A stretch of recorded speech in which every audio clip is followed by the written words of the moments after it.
Hi everyone, it's Tasha. Welcome or welcome back to my channel. Well, welcome. Thanks for joining me today. If you've ever, like me, felt like your home is missing that special something, today we're talking about creating modern charm. That sweet spot where classic, timeless pieces meet fresh, current elements. And of course, you know me, we're doing it with a mix of thrifted finds and a few smart, affordable new pieces to pull it all together.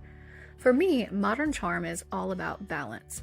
When I'm thrifting, I like to look for items with character, patina, texture, a unique shape, and then newer items to ground the look so that my space feels intentional and cohesive rather than random. And again, I'm trying to keep in mind balance. Too much modern and a space can start to feel cold or lifeless, like it's straight out of a catalog with no story behind it. But on the flip side, if you go all in on vintage, things can start to feel a little heavy or even dusty, for lack of a better word.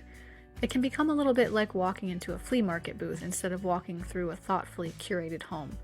And I've been on both sides of this in the past, and I think maybe if you're a big thrifter like me, then it's perhaps more likely that you would be more easily on that side of the fence where you have lots of vintage items and not as much modern to balance it out. And we know that decorating our home is personal and definitely not a moral issue with a right or wrong, so first of all, let's do what we love. But to me, the magic really happens when you let those two play off of each other. So when you blend old and new elements, your space begins to tell a visual story, one that feels collected over time instead of pieced together in one shopping trip. And that's what I like about thrifting, finding pieces with character that make your home feel uniquely yours.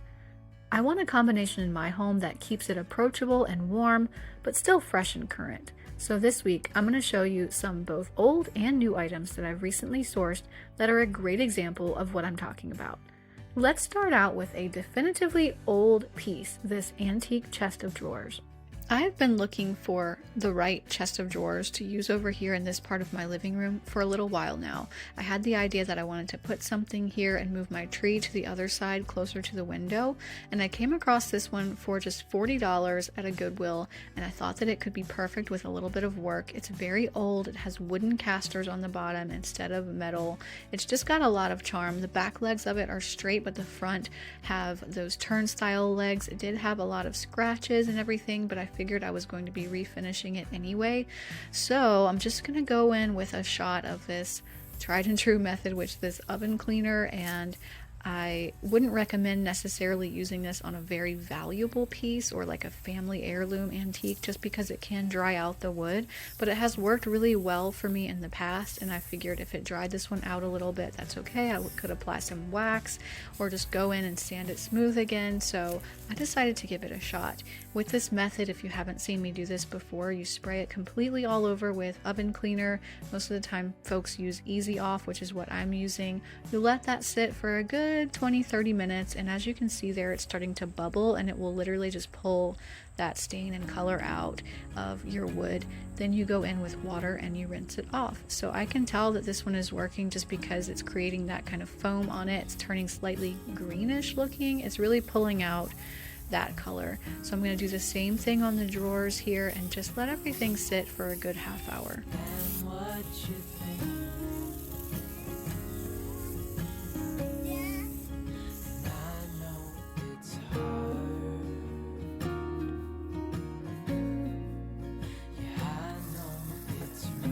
As I start to rinse these off, you can see that it really pulled a lot of red out. So the first thing I'm doing is just going in with my jet setting on my hose and trying to kind of blast some of that cleaner off. You can go in with a scrub brush with a little bit of dish soap on it as well and just kind of scrub around, and that's what I decided to do after rinsing. I have seen some people that say just rinse it, but I always do like to scrub it as well. And you can see on my brush that it's really pulling a lot of the red tones out of it. It really does work pretty well. And you want to just get all the soap off and then let it completely dry and see what color you end up with. You will get a brighter color than before while it's wet, but it always turns to a lighter shade afterwards. So unfortunately, I lost some of my footage where I was showing how it looked after it dried and then applying my paint wash afterwards to get the color exactly where I wanted it, but I do have footage of doing the same process on another board that I was using to build a behind the sofa table, so I'll show you on that. It's the same colors. I was using about 1/3 paint, 2/3 water, mixed with shiitake, which is a Sherwin-Williams color, and I was just doing a tan wash over the boards to take out some of the yellow tones. And I ended up doing the same thing on this chest of drawers, doing a tan wash just like this, and then to get the color more exactly where I wanted it, I ended up also doing a gray wash over that, and for that I'm using the color Urbane Bronze, which is also a Sherwin-Williams color. So this is the same process that you're seeing here. I have already done the tan wash, this footage, and now I'm going back over it with the wash with Urbane Bronze, and I use the same paint ratio of about 1/3 paint, 2/3 water, and then wipe some of it back off. So I'm sorry for losing the footage of the actual chest of drawers, but this is the same process that I did on it, and I think that it had a really great result. It just neutralizes the yellow tones in wood, even the pink or reddish tones in wood, and gives you more of a neutral, earthy, just mid-tone brown color, which I love. So that was the before, and this is the after. You can see that it does have some warmth to it still. It's not completely gray or anything, but it just takes out a lot of the yellow tones that can be left over after you strip wood, depending on what kind of wood it is.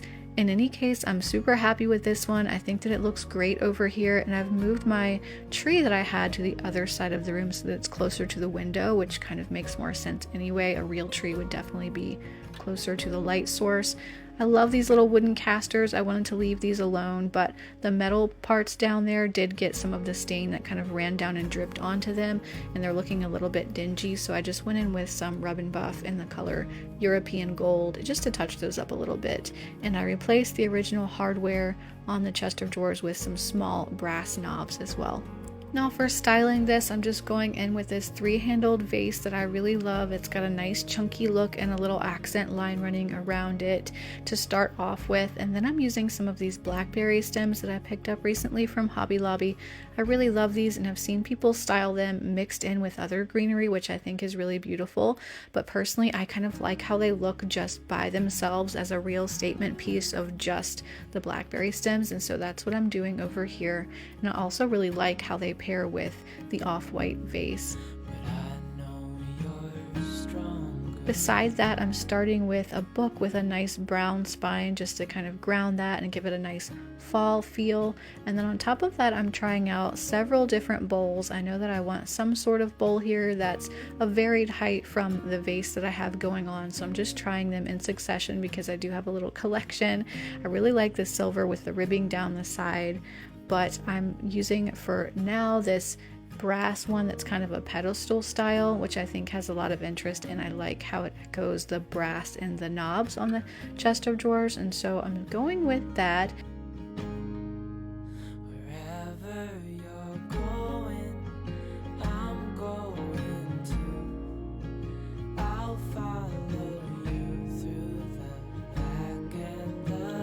And as one more step, I'm thinking this would look nice with a piece of art behind it, and so I've just selected a piece that I already had on hand, which is this beautiful sketch with just some simple hands. I thought whatever I put behind it would need to be pretty minimalistic so that it wouldn't look too busy over here. So while I may replace this later for something that has just a white matting and is maybe even more minimalistic, I do like how this one looks initially, and I like the idea of having a sketch behind it. I did end up switching out the bowl one more time for another one in my collection. I like the height difference a little bit better with this shorter one, also the earthy brown color. I added some baby pine cones just as an extra special touch for fall, and I think that this makes a really sweet moment in this side of the room. And next I thought I'd share with you some new pillow covers that I found. I've struggled in the past with combining pillows, partially because of the sheer volume of choices and also not having a method. So I've learned to use a sort of formula, which I'll show you in just a moment. These shown are all available on Wayfair, and thanks to Wayfair for sponsoring today's video. Here's a secret: Wayfair is about to have a 48-hour sale where you can save on everything up to 70% off and get fast and easy delivery on orders over $35. The sale's going to be September 8th and 9th, so go ahead and make your wish list now. So using some Wayfair pillows that I really love, I'm going to show you that easy combination formula that I was talking about. First, start with a special solid. So in this case, this one is special because it has that little scalloped edging and the material is nice and rich. Then add a geometric print. In this case, I'm using this small scale window pane pattern, and then third, add an organic print, which is not geometric. These florals are an organic example. Here's another example, starting with a special solid. This one has a lot of texture to it, which makes it special.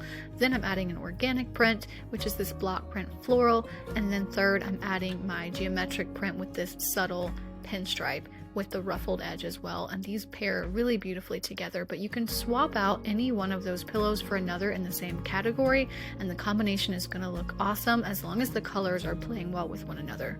Now I'm going to link all of those pillows that I just featured in the description box, but here are the ones that I chose for myself. First of all, I got this Chris Loves Julia reversible Dinah pillow cover. I love this one. That was that window pane one that I showed you in the first example.